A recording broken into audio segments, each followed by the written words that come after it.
जंगलमा गर्जिने सिंह होस् या पानी मुनि धैर्य गर्ने कोही, तर आकाशमा यहाँ अर्कै शक्तिले शासन गर्छ। कहिलेकाहीँ यो छाया मानिसमाथि पनि पर्न सक्छ। यो उडान मात्र होइन, शिकार गर्ने शैली हो। पखेटा उसको गति, पञ्जा उसको हतियार, आँखा उसको निर्णय। हरेक क्षण ती तीखा नजरले जीवन र मृत्युको फैसला गर्छन्। यहाँ कमजोरीको मूल्य मृत्यु हो, बाँच्नु नै जित हो। यो बाज हो, आकाशको निर्विवाद राजा।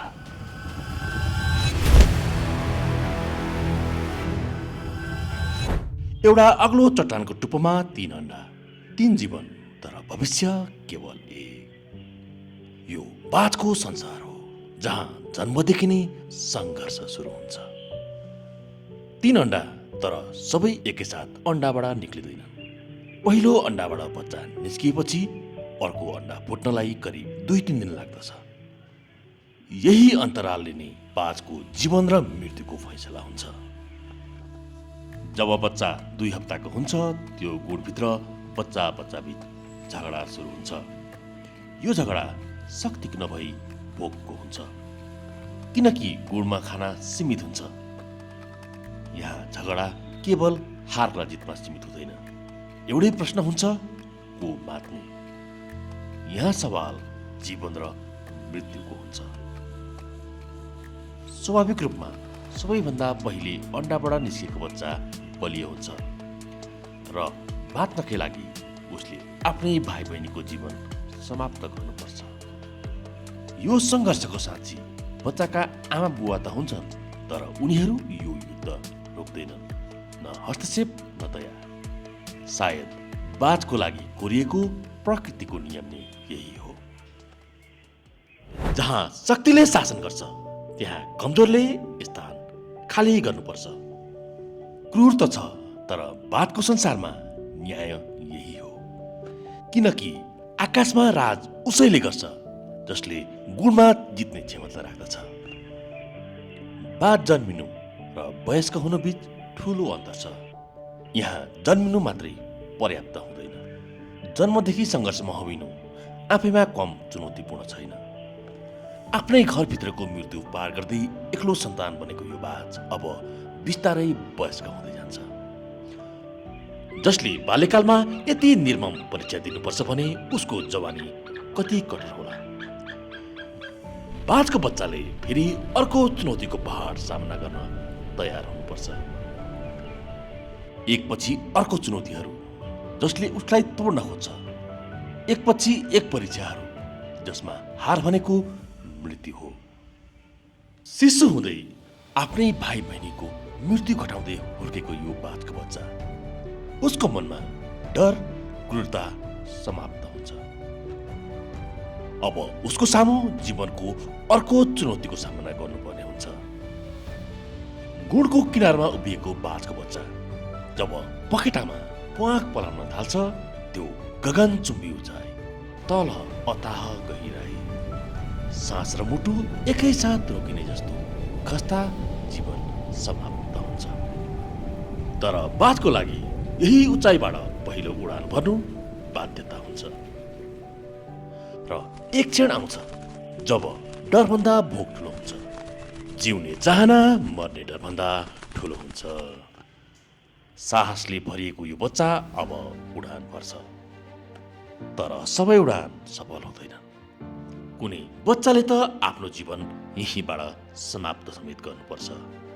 जीवनका हरेक चुनौतीलाई सामना गर्दै जो उडान भर्न सफल हुन्छ, त्यही बाज वयस्क बनेर घातक शिकारी बन्छ। त्यस क्षण जब ऊ आकाशमा उडान भर्छ, पुरै आकाश उसको लागि डरले खाली हुन्छ। जब बाज हावाको दिशा विरुद्ध उडान भर्छ, हावाले पनि सलाम गर्छ। जसले बाल्यकालमै मृत्यु देख्यो, जन्मदेखि नै सङ्घर्ष गर्यो र आफ्नै डरलाई जित्दै गयो, अब ऊ आकाशमा मात्र होइन,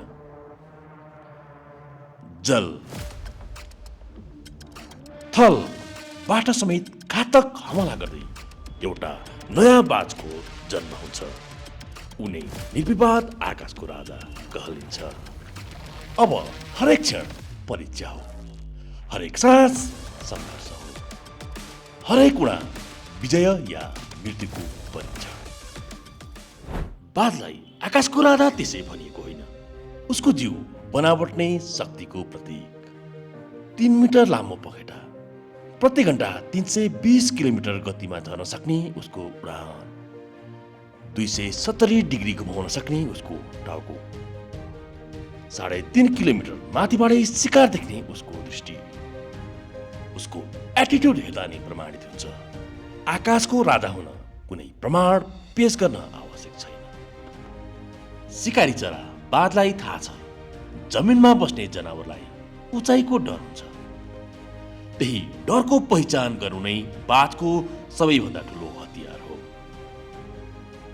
त्यसैले ऊ खुला मैदान होइन, ठुला पहाड र भिर खोज्छ, जहाँ भेडा जस्ता भारी जनावरहरू आफूलाई सुरक्षित ठान्छन्, तर अचानक बाजले त्यही हमला गरिदिन्छ र एकै झट्कामा उसको सन्तुलन बिगारी उचाइबाट तल झारिदिन्छ र बाजको शिकार गर्छ। यो केवल शक्ति होइन, यो योजना हो, यो बुद्धिमत्ता हो। बाज जति ठुलो हुन्छ त्योभन्दा धेरै स्मार्ट र तीक्ष्ण हुन्छ। करिब 70 वर्ष जीवनमा उसलाई करिब 40 वर्षपछि शरीरले धोका दिन थाल्छ। चुच्चो बढ्छ, पन्जा नरम हुन्छ, समात्ने शक्ति गुम्छ, पखेटा भारी हुन्छ, उडान सुस्त बन्छ। अब उसको विकल्प 2टा मात्र रहन्छ, मर्नु वा पुनर्जन्म। बाजले पुनर्जन्म चरण गर्छ। अब ऊ 5 महिना एक्लै चट्टानमा यातना सहन तयार हुन्छ। बारम्बार चुच्चो चट्टानमा ढोक्छ, चुच्चो भाँचिन्छ। हप्तोपछि नयाँ चुच्चोले पुरानो पन्जा काट्छ, नयाँ पन्जा जन्मन्छ, आफैले पुरानो पाक खेल्छ। नाङ्गो शरीर, जाडो, पीडा, तर ऊ रोकिँदैन। 150 दिनको सङ्घर्षपछि नयाँ तिखो चुच्चो, बलियो पन्जा, हल्का पखेटा र फेरि बाजले उडान गर्दछ र अर्को 30 वर्षको जीवनतर्फ लम्कन्छ। बाज जन्मदेखि मृत्युसम्म योद्धा। यो हरेक त्यो योद्धाको कथा हो जसले जित्ने निर्णय गर्छ। फ्याक न्युजको आजको श्रृङ्खलामा यति नै। अर्को रोचक श्रृङ्खलाका साथ उपस्थित हुनेछौँ।